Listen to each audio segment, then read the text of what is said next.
All right, in this final lecture module, I want to start off with some motivation. Here is the promised homework problems that I'm including in this lecture to be handed in on Monday. And so this is your incentive for watching the video. This will be counted just as regular homework. But these two problems are what I'm going to be lecturing about here for the next few minutes. Um, so the first one is, given a system function, find the difference equation. And the second one is, given the difference equation, find the system function. Okay, so I'll do a couple of examples very similar to these, and they should be pretty easy for you to do if you sit through the lecture. Okay, here's the first example I'm going to work on, and this is nothing new here, but we're just going to work through an example.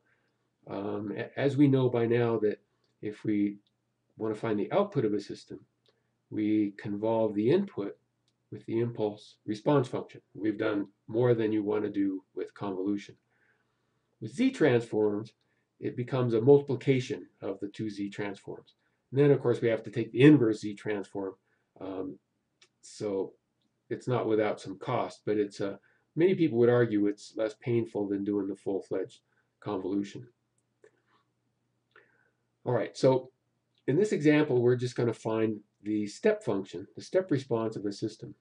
Okay, and the way we do that is, just as we mentioned, the step response is when the input is a step function. Okay, by definition, and that's a Z transform we worked out in class. So the Z transform of a unit step function is this thing.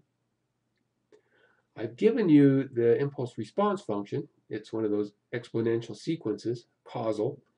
Everything here is causal, so we don't really need the region of convergence to be specified, because causal input to a causal system is going to have a causal output, so you don't have to worry about which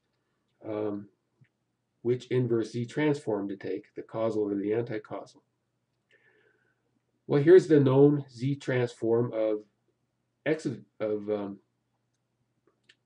n. So there's h of z. We just have to multiply them together, which I've done here. I've converted them to positive powers of z, which is the first step. And this is the partial fraction expansion. And I need to find the residuals, a1 and a2. The poles are 0.5, which is a system pole, and a pole at 1, which is a signal pole. Okay, that comes from the signal input, and that comes from the system. Well, I won't go through the tedious finding of the residuals, but for this case, it'd be pretty easy. A1 turns out to be -1, A2 is 2. So there's the partial fraction expansion. Taking the inverse transform, we get a -1, 0.5 to the n from this one, u of n. Don't leave those out. And this is just 2 times the unit step function. So we see, the output is going to have an input that looks like the system, the IIR system, the impulse response decaying output, plus a part that's due to the steady state input, the unit step function. And if I kind of sketch those two parts, here's 2 times the unit step function. Maybe I can try to show you what I mean here. There's 2 times unit step function, and it goes on and forever. Of course, it's 0 for negative time. And then this part I'm drawing on the same graph, because it's easy to do because it's negative, but it's a decaying. It decays towards 0. It starts out negative. And we have to add these together, and I think you can see by now that this part, the part that decays, is the transient part. Right, this is the transient part. And the part that doesn't decay is the steady state part.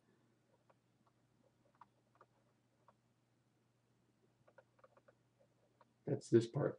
We add them together, you see that it's 0 for negative time, and then it kind of comes up and approaches this asymptote where just a steady state part survives after an infinite amount of time. Okay, so there's an example of finding the output to a system, and we know the input, and we know the input impulse response function. All right, final example. Here's just a generic h of z. It's a bunch of it's a numerator polynomial and a denominator polynomial, and this just makes it crystal clear. There's always a 1 plus. We always factor it out. So it's 1 plus, and then a polynomial in z, and there's the numerator. Well, remember I gave two questions, two homework problems, and now I'm going to show an example of each one of them, and they're very straightforward. It says find the difference equation if h of z is given by this thing. Okay, and how do we do that?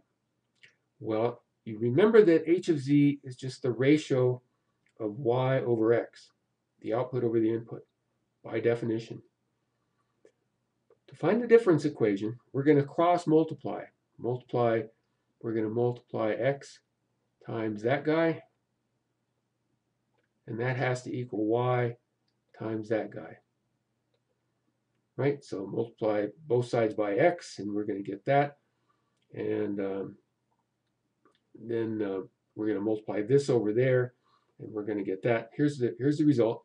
So you've got y of z times 1 plus 0.9 z to the minus 1. So I got y of z times this part plus 0.8 z to the minus 2. And on the other side, I've got x of z times this numerator term. Okay. If I multiply through y of z, we get all of these things. Multiply through x of z, we got 3x of z, 2x of z, z to the minus 1. And now it's in a form where I can take the inverse z transform, remembering the delay property. Y of z just inverse transforms to y of n. 0.9 y of z, z to the minus 1. That z to the minus 1 implies there's a delay of 1 time step. So I've got 0.9 y of n minus 1. Here, same thing, 0.8. Y of z, z to the minus 2 is just y, but with a delay of 2 time steps. Same thing over here. We got 3x of n plus 2x of n minus 1 because of that 1 there. Well, there is the difference equation for that system function. It's easy to go the other way around. Remember, I had two homework problems, and one of them is to find the difference equation, and one of them is to start with the difference equation and find the system function. So here's an example of that. Here's a real simple difference equation. I take z transforms. Well, the first thing you have to do is take all the y's and put them on the same side. Okay, so I took this y and I moved it over. To there. So all the y's are collected on the left side. All the x's are collected on the right side. Then you can factor out y of z. So I've got 1 minus 0.8 z to the minus 2. And I can factor out x of z. Well, there isn't any terms here except one term, so I don't have any factoring to do. The system function is the ratio of y over x.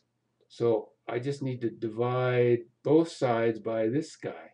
So this guy is going to go down over there. And then I'm going to bring x of z over to this side. So I get y over x, which is 2z to the minus 1 over 1 minus 0.8 z to the minus 2. So this makes it abundantly clear that the difference equation and the system function carry exactly the same information, but in a different format. This is really useful if we want to write a computer program to calculate the output given the input. This is really useful if we want to do system analysis, find the poles and zeros, look at stability, frequency response, and that kind of thing. Well, that concludes this lecture.